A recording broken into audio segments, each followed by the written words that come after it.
All right, Andy, welcome to the Easy Conversations podcast. Thank you for joining me. At least on my end, it's morning, afternoon on your end, but I appreciate you making the time.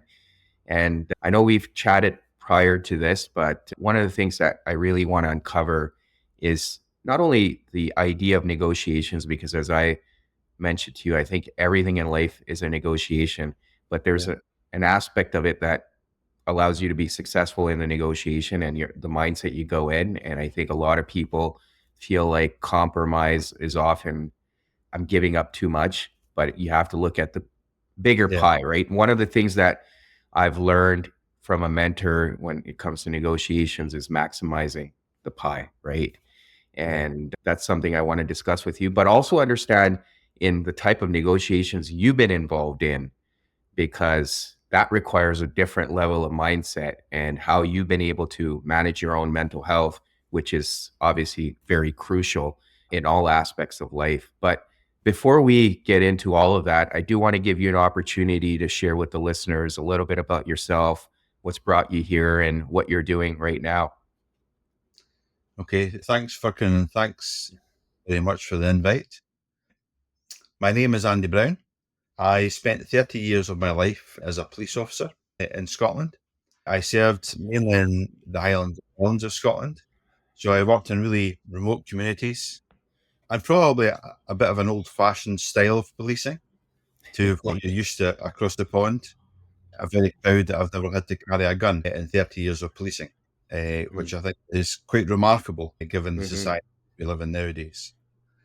And throughout that career, I did lots of different training. And one of the fields that I really enjoyed and I was a natural fit for me was as a crisis and hostage negotiator.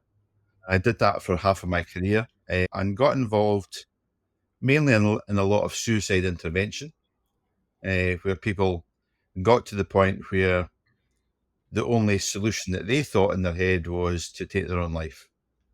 And as we know, it's a very difficult area in which to engage somebody. But when you do engage with somebody in that space, you can make a significant difference. And I've helped people throughout my life, even prior to my police career. Uh, and I think I've been blessed with the natural ability to be calm under a lot of pressure and to have a lot of common sense in terms of the approach and to be able to block out a lot of the societal noise that we live in nowadays, and to Yeah. be able to see clearly in terms of how to help that individual or group of people. And my experience working in policing, particularly in remote communities where you are part of the community, very much taught me a lot of life skills. I would have to say that are very pertinent within negotiation. And at the end of my career, uh, I had a good friend who was a doctor who said to me, "What are you going to do? You've had Mm. 30 years of being on the front line. You have a buzz from helping people. What are you going to do? Are you going to go and play golf, as most retired police officers do?" And I went, "No." I said, "I don't enjoy golf Yeah. because I'm not very good at it." So I said, "I like helping people." And he says, "Well, you can find a role that allows you to help people without being on the front line." He said, "I think that would be good." Quite fortuitously, through my negotiation work, I fell into humanitarian work, and I'm still in that space just now. Thank you for sharing all of that. And that's amazing in terms of what you've been able to do. And I find it interesting to be a police officer without having a gun, because then that would force you to rely more on negotiating as well, rather than resorting to having that backup and knowing that it's there. You almost have to completely rely on your ability to talk to people and have Yeah, those conversations as you've shared. Now, you've also shared some of other extreme situations where you had to help people evacuate certain difficult circumstances yeah, and from a negotiation standpoint. So, just before we get into some of those details, at a high level, for people that are either doing negotiations in their life as a yeah. career or just personally, or would like to learn more, what are some things that you can offer at the forefront in terms of things that we should all focus on when we're trying to work out a solution with the person or individuals across from us? So I think for I said to this and you smiled the last time I mentioned it. God blessed us with 2 ears and one mouth. And if we learn to use them in that proportion, it makes a significant difference in terms of the basics. Mm-hmm.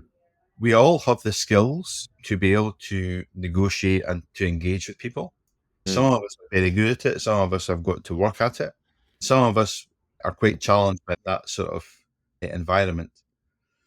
And I think for me, being able to actively listen to somebody, Mm-hmm. be Mm-hmm. really down to be genuinely interested in what they are saying is massively key. Honesty. Yes. We all know that being honest sometimes can get you into hot water. Being right at the wrong time is not always popular, but that honesty, people appreciate it, Mm-hmm. even if that is a difficult message to receive. And as humans, we can tend to want to test each other. Mm-hmm. So part of that testing regime is about testing to see if you're honest. Mm-hmm. And as you know, if you're caught lying to somebody in a negotiation, then your trust is out the window. I say to people that trust arrives on a donkey and disappears on a racehorse. So there's a lot of work in building that trust up, and it's our ability to listen to people. So Mm-hmm. that person should be doing most of the talking, and we should be doing most of the listening. Mm-hmm.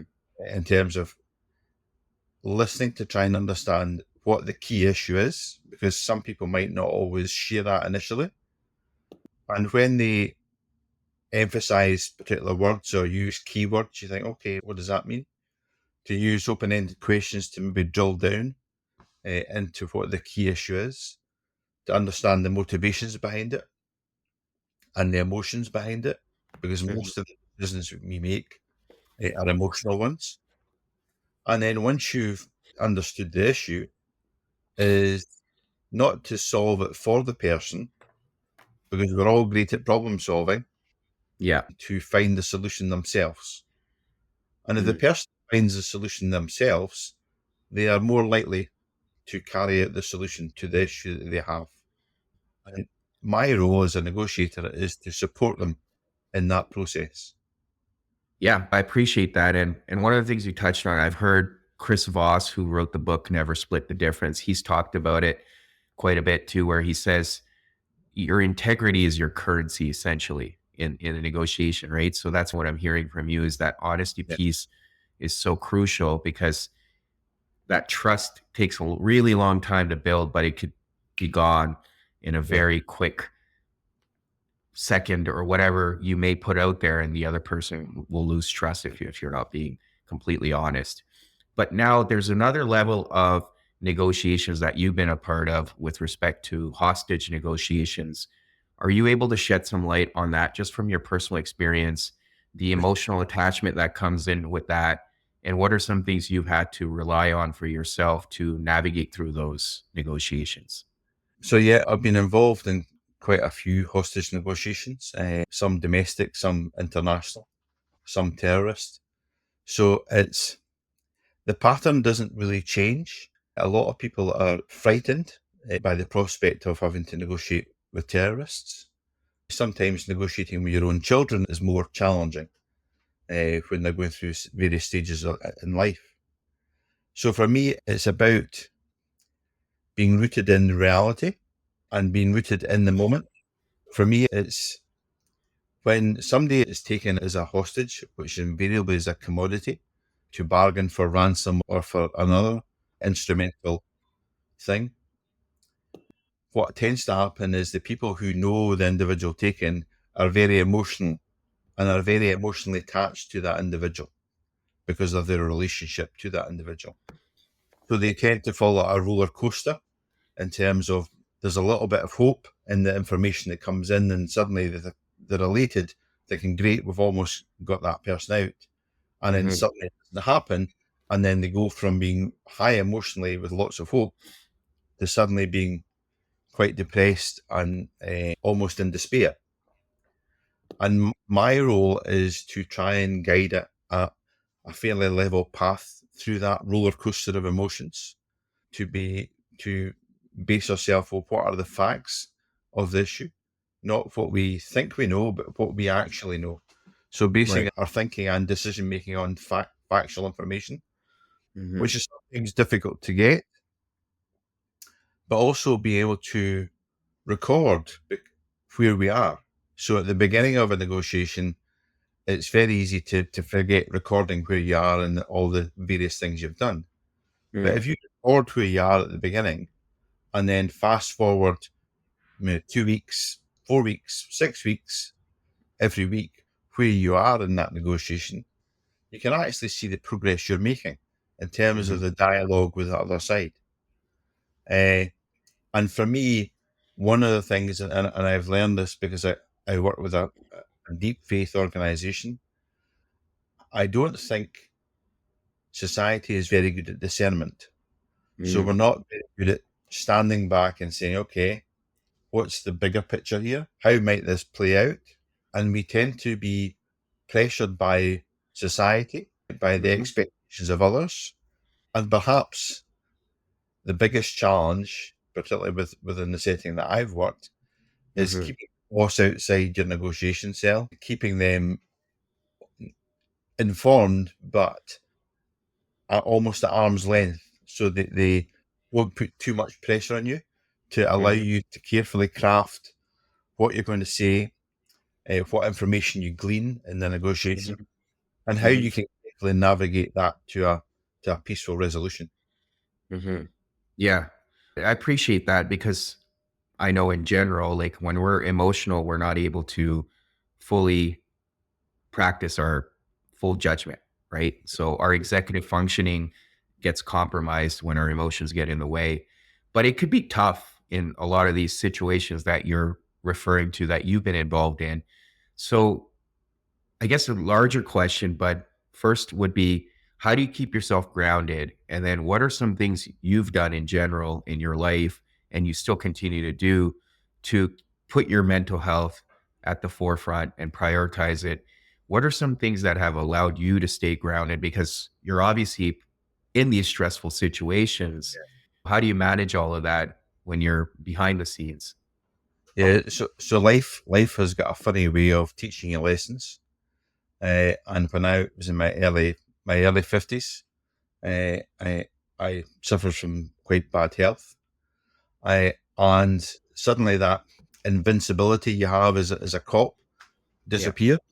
Yeah. And that, let me tell you, that puts you on your backside, Hmm. and very much grounds you. And that led me to a conversation where somebody said to me, Andy, I think you need to learn how to meditate. And I scoffed at the idea. I'm thinking, no, I don't need to do that. I'm a sort of tough guy. I'm Scottish, and I don't need that nonsense. And then I thought about it, and I went off and I learned how to meditate. And the guy who was teaching me said, why have you chosen to do this? I said, I'm coming to the end of a 30-year career in the police, and I want to live my life differently because I've dealt with lots of stressful situations. You see the good and bad in life when you're a police officer. Hmm. And I wanted to embrace my life with a little bit more grace. Hmm. As being in policing, you is very task driven. You deal with a lot of conflict, and you Hmm. deal with that, and then you process that. And the consequence of that is like many cops. I've had a couple of divorces. Hmm. That's a painful life chapter to go through, but it's helped to shape me who I am. Hmm. That that learning how to meditate was massively important. My father-in-law asked, as an Orthodox Christian, if I would go to Mount Athos to spend time with the monks. I did that. I meditated a lot and I prayed a lot. And I think that gave me a different perspective on life. Yeah. It allowed me to probably discern a bit more, and not to be able to shut out a lot of the noise. And I think some of the experiences that I've had, I was heavily involved back in 2021 when the military forces withdrew from Afghanistan, Hmm. uh, taken over by the Taliban, and we worked almost night and day to to be able to manage to evacuate some of Afghan staff Hmm. who are now settled in many different countries around the world, uh, and having a life that is free from persecution. So that was a huge amount of stress. Uh, and one of the girls in our office in Rome said to me, Andy, how do you manage stress? Yeah. And I said, okay, probably three things. So number one, I spend a lot of time in nature. So I go walking with my faithful dog up the mountains every day. It's my good exercise. It's my quiet time. It's my time in nature, which I Hmm. find restorative. But it also gives you that clear thinking space. Secondly, my wife is Greek Cypriot. I'm convinced that she's got Spartan genes because she's very loving, but she's very tough. So, and I need Yeah. a woman to keep me on track. So I'm very fortunate to have her. And the last one was the minions.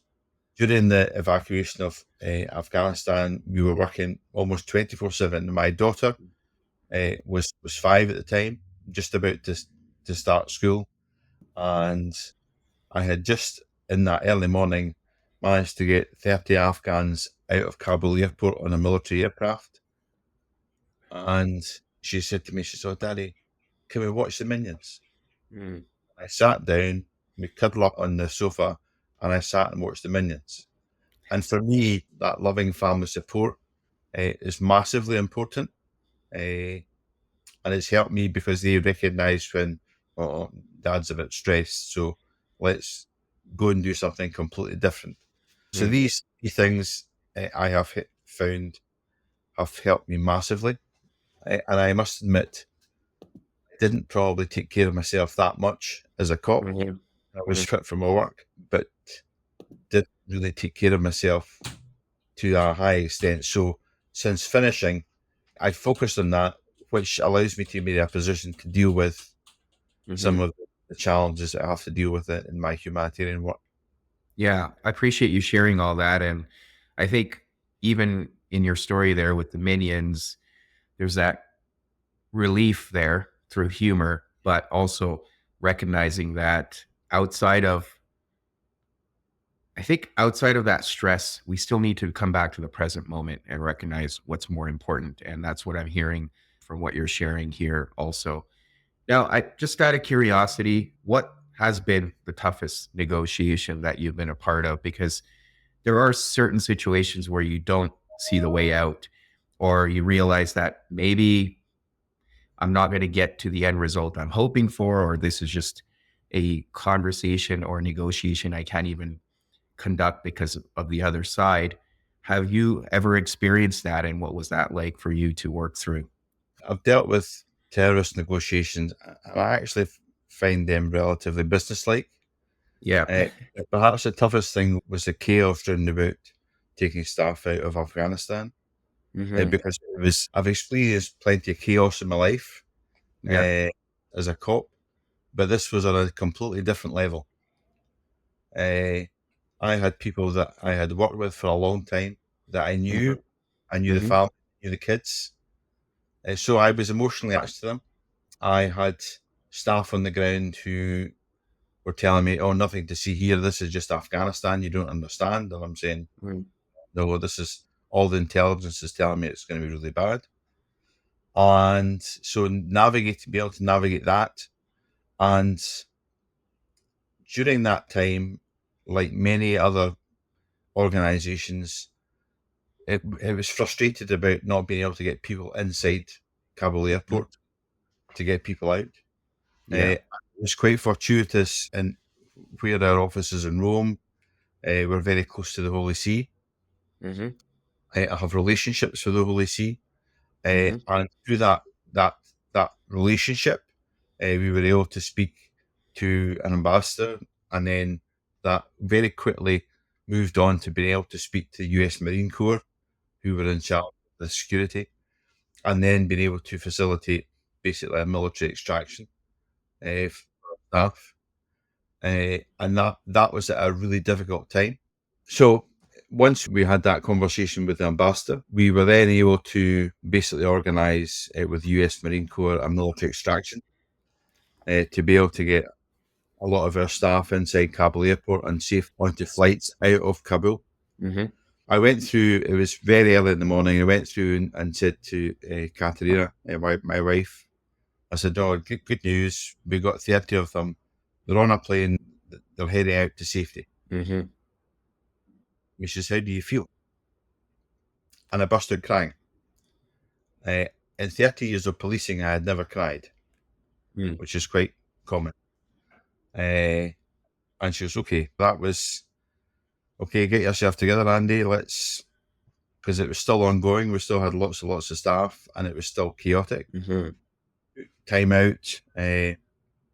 My daughter started primary one on the day after we'd done that. I had to be like a parent and say everything's fine and just do that. Mm-hmm.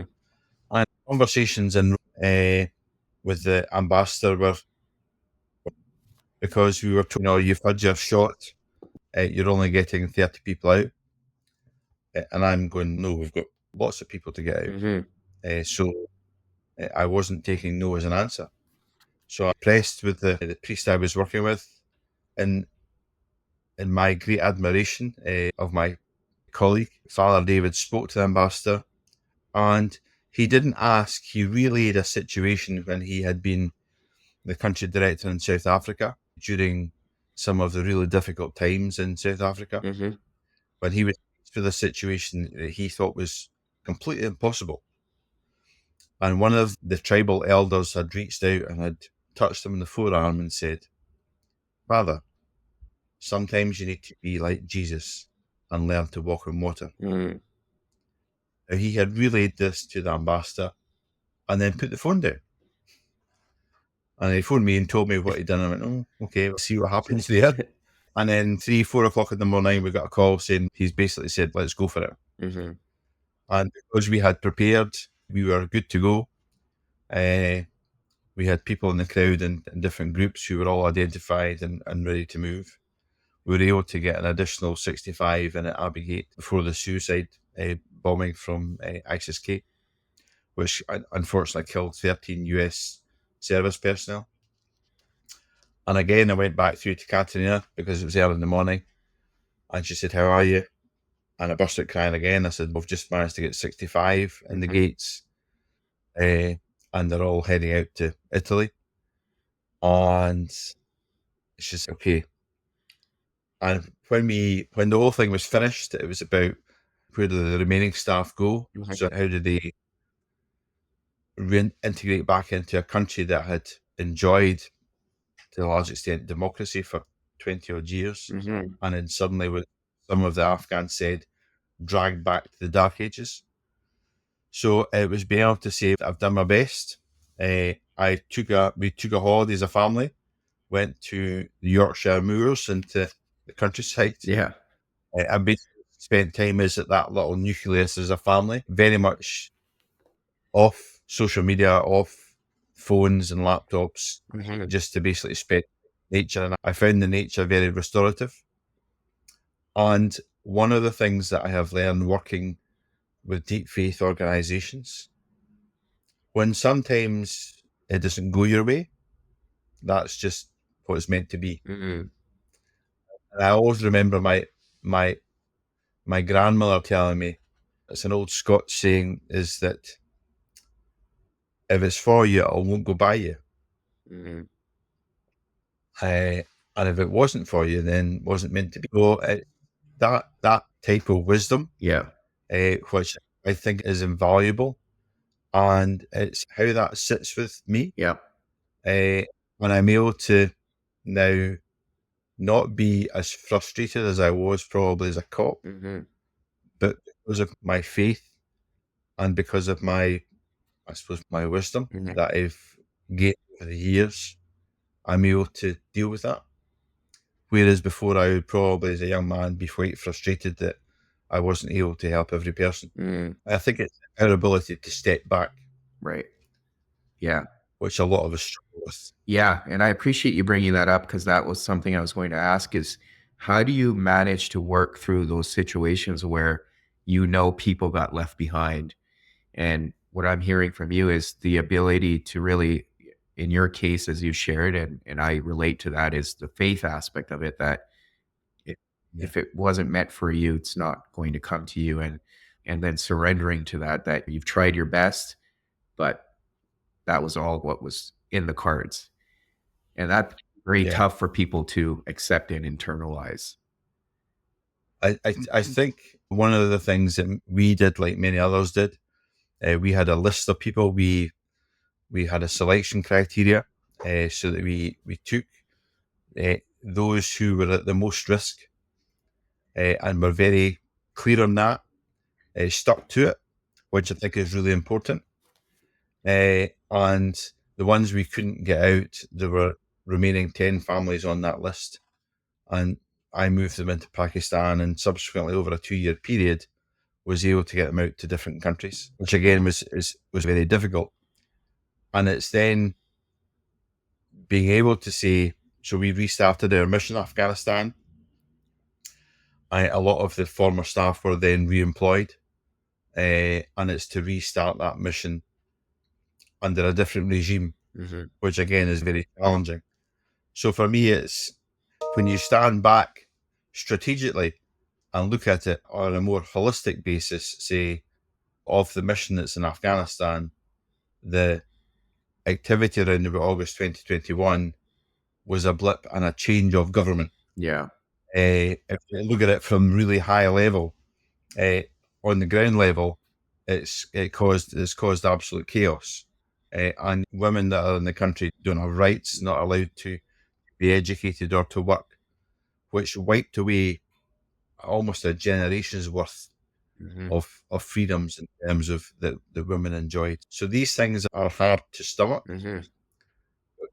When you stand back and look at it, you say, okay, that's maybe part of the life cycle of that country. Mm-hmm. Uh, and one of the sayings that I love, is when we started the mission in Afghanistan back in 2005. We went on the basis that if you go for a year, plant rice. If you go for 10 years, plant trees. Mm-hmm. If you go for 100 years, educate children. Mm-hmm. And for me, one of the things that I'm very proud of is that all the work that we do in the humanitarian world is about education Mm-hmm. and about educating the children, the next generation, that there is an answer Yeah. that is not violent, Yes. that is about peace, Mm-hmm. and it's about reconciliation, it's about negotiation, and it's about accepting the differences and being able to navigate some of the challenges that life throws at you. Yeah. No, I appreciate that. Thank you. And one of the things you shared with me before was when you're negotiating with these people, you have to often keep their views and their rules in mind. But when it's a terrorist organization of that type and you know what they're capable of, how do you get to that point Mhm. of being able to understand their views and rules when you know it's not rational, it's not moral, it's not ethical, from many angles, right? So one of the things that I always do is, in the world that we operate in, there are certain characteristics you will see in negotiations, Mm-hmm. and you're thinking, okay, right, they're using active listening skills, they're making demands, and some of the language and how it's constructed and how it's conveyed as a message, you think, okay. And then if you deploy the tactics that you've been taught into that negotiation and they're able to counter them, you then start to think, okay, these guys are fair. Mm-hmm. And for me, it's about the time that you devote to your craft as a negotiator.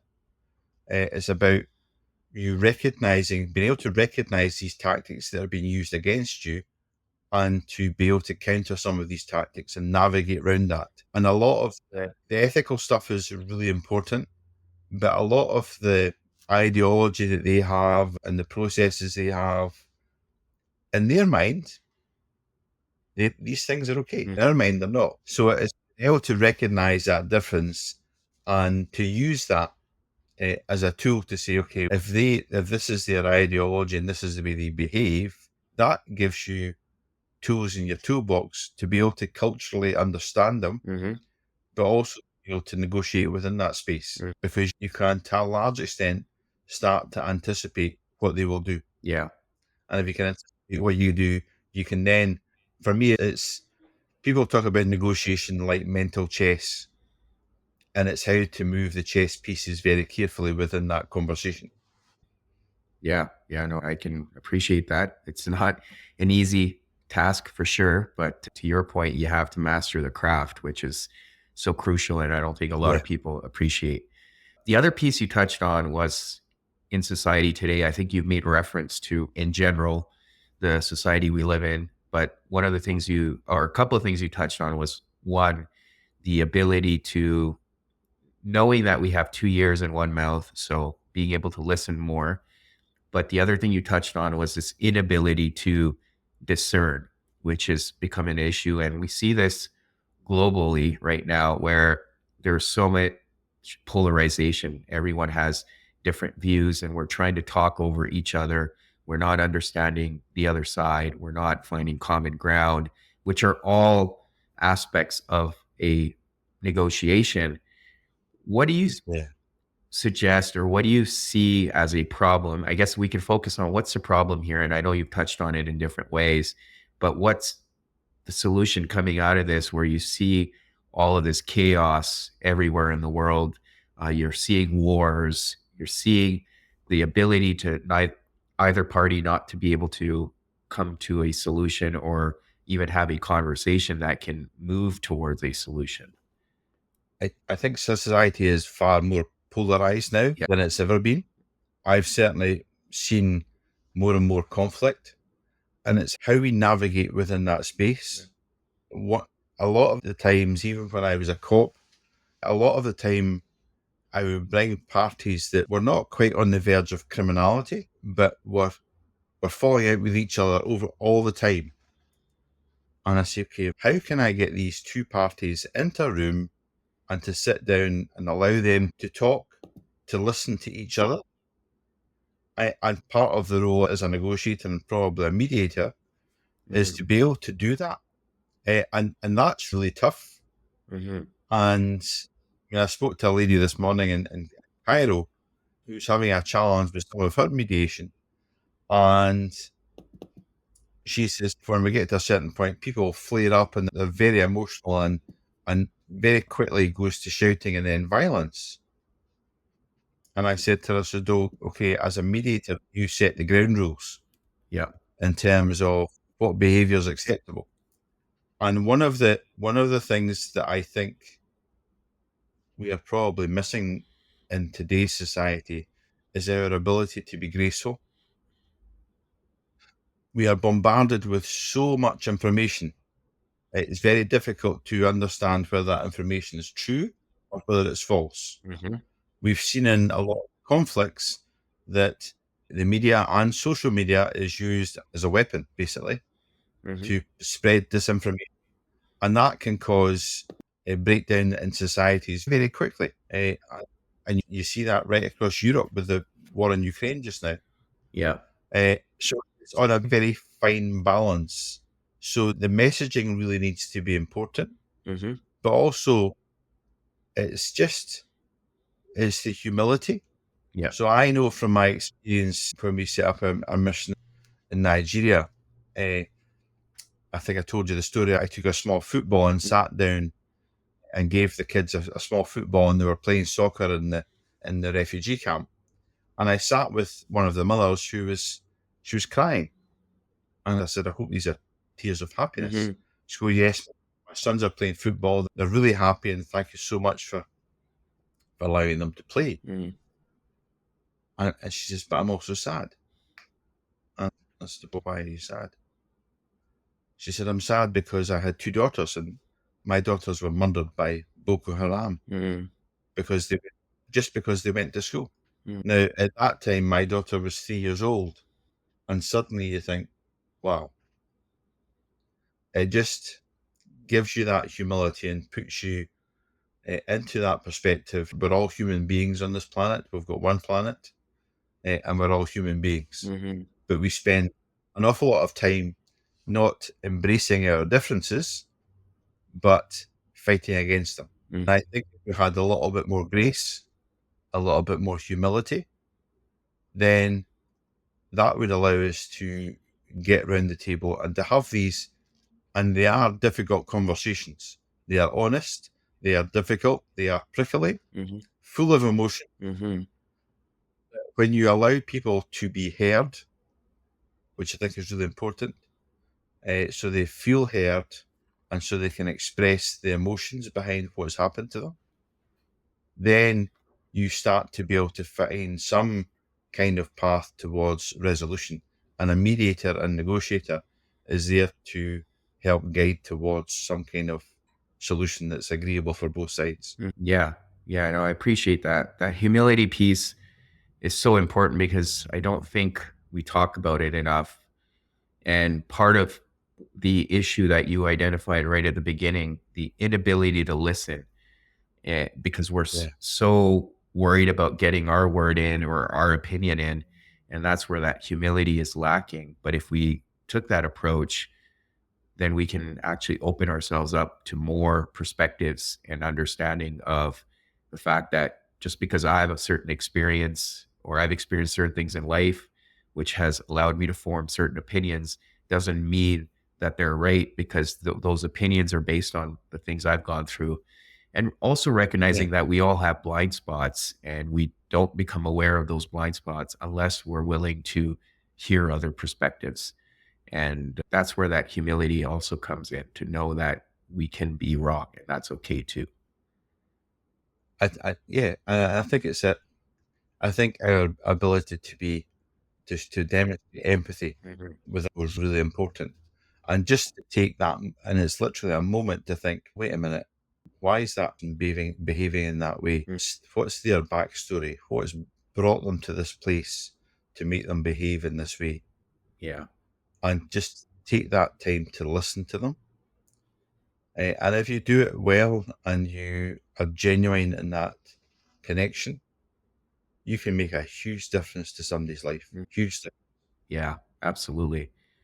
Now, one of the things I also want to ask you as we bring things to a close, because you've talked about your career in the police and you see a lot of younger people now joining these first line responding roles.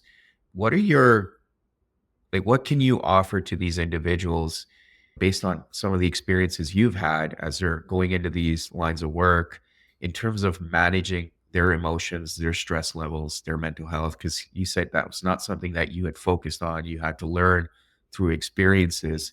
And because of the society we live in, I feel like the challenges have only grown because everything we've talked about thus far, it's tougher to actually negotiate with people or even have a conversation. So, what do you recommend to these younger folks that are going into these professions in terms of managing their stress and how they can focus on some of the things that perhaps get neglected? One of the things that I thought was really funny when I first started in the police Mhm. was I'd been to college, I'd been to the academy, I'd done all the training. I came out of the academy, I was really fit, really smart, and just I was so eager to get going. And then my senior cop said to me, "Now you've been to college, that's fine, you've done all that stuff, well done. This is the real job." Yeah. And for me, it's a little bit tribal, but it's listening to the elders Mhm. within the organization. And some of these elders might say, "Oh, the job's terrible. It wasn't what it was like 50 years ago," all that sort of stuff. And you will always get that. But in their comments, there is a wisdom. So for me, it's about listening to that wisdom, Mhm. not necessarily acting on it, but listening to it. Mhm. Eh, I remember the first fight that we went to. I was driving the van, and my senior cop said to me, "No, just take your time." I said, "But we need to get there. It's an emergency." He goes, "Yes, take your time. Mhm. It's a fight outside a pub. There's at least five men involved. If we take our time, then by the time we get there, they'll be tired. Mhm. Therefore, makes your job a lot bit easier." I'm thinking, "Oh, okay, yeah, there is a bit of wisdom to that." Yeah. For me, it's listen to that wisdom. Uh, what I think is really important is within organisations, particularly the emergency services, that internal culture, what they call the black humor, Mm-hmm. the dark humor, that has its place, Mm-hmm. but that needs to be appropriate. So if you're comfortable with it and it's appropriate, that's fine. If you're not comfortable with it, you say something, Mm-hmm. because that's really important. And that's, for me, that's about professionalism. Mm-hmm. And one lesson that I think is really important that stayed with me all my life is treat others as you would expect to be treated yourself. Mm-hmm. And and this goes back to treating that ability to be graceful when you deal with some really difficult individuals who are either on drugs or on alcohol, who sometimes fight like wild animals. Mm-hmm. Uh, it's just to take a moment to say, okay, oof, that was really difficult, Yeah. but just to think, okay, well, why are they in that space? Mm-hmm. What's brought them to that space? Mm-hmm. And to learn, to be constantly learning when you're in any of these professions, Mm-hmm. and to listen. I can guarantee you most of the people who go to meetings go with their own agenda in their head, say, I want to see this. If they do that, they tend not to listen. Mm-hmm. And the most effective people in the meeting are the man or woman that's sitting in the corner, not saying very much, Right. but listening. Mm-hmm. And then suddenly something, they go, wow, where did that come from? Mm-hmm. Because they have listened to the topics that are being discussed in the meeting. So for me, listening is your superpower. Uh, Being empathic with people is really important. But taking the wisdom from the elders, which I know, having worked in Africa quite a bit, uh, I've been told on many occasions I've got a deep well of wisdom. So for me, is dipping into that wisdom and saying, okay, right, what would you do here? Yeah. And not being frightened to ask the what I would call the daft laddie questions, Mm-hmm. to say, what do you think we should do here? Mm-hmm. And listening to wisdom. So I think that's really important. I know the younger generation tend to move from career to career probably more often than I did, Mm-hmm. whereas being a cop was a vocation. So it's to stand back and say, what do you want to do? Who do you want to be? Or who are you? I think these are some of the difficult questions to ask in your life is, who am I and what do I want to do? Mm-hmm. Mm-hmm. And it's taken me into my 50s to discover that. Yeah, I appreciate that because that answer evolves too, right? Who am I Yeah. changes with time based on the experiences we go through in life and some of the choices we make. And everything I've heard from you is a lot of these choices allow us to grow, and there's nothing wrong with that. Every lesson that we can take and grow from. So I appreciate all of that. And definitely, I've taken a lot from this conversation in terms of the wisdom you've offered. So I definitely see that. So thank you so much, Andy, for your time and sharing your lessons with us and some of the work you've been able to do and some of the experiences you've had. But for listeners, if they want to learn more about some of this humanitarian work you're doing or would like to reach out to you if that's an opportunity, what are some ways they can do that? I put some of my experience and some of the things that I've been involved in on a website, which is it's just like a shop window, and that is called The Right Path. Mhm. And I'll share that link with you, Yes. so the viewers. And I'm happy to chat to anybody on LinkedIn, and they can find me on LinkedIn. Okay. I'll put that in the show notes. But Andy, thank you so much again for your time and coming and having this conversation with me. And thank you very much for getting up early to host me.